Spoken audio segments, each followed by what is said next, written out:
మీరు చెప్పినట్టు ఆ తమ్మలపల్లిలో మీ నాయకుడికి వెళ్ళి ఏదైనా క్వశ్చన్ చేసి మీరు ఎక్కడ పని చేసే పరిస్థితిలో లేరు.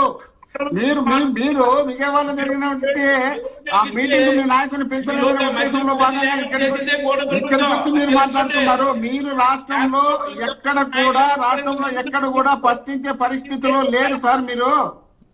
రైట్, తెలుసుకోండి. మద్యం కోసం మీరు ఎలా మాట్లాడతారు?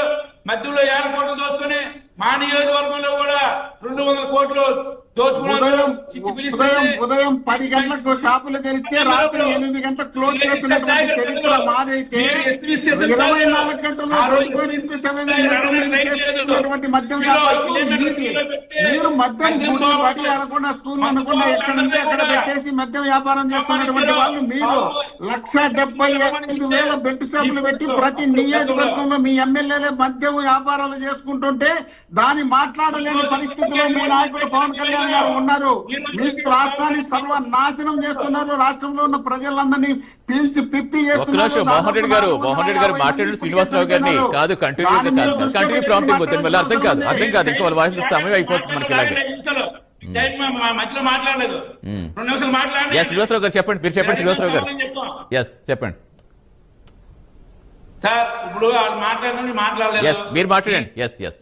ఏదైనా తప్పు మాట్లాడితే నాకు అడగండి. వాళ్ళు అడిగిందని సమాధానం చెప్తాను.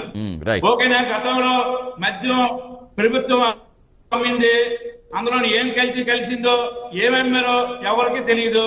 ఎందుకంటే ప్రభుత్వానికి చెప్పేసి మబ్బిలో పెట్టి క్వార్టర్ 100 రూపాయలు 250 పంపుకుని 1000 కోట్ల రూపాయలు దోచుకున్న నాయకులు ఇప్పుడు మద్యం కోసం మాట్లాడుతున్నారు. అదే క్వార్టర్ తగ్గించి ఈ రోజు మద్యం తాగడం కూడా తగ్గింది, సేల్స్ కూడా తగ్గింది.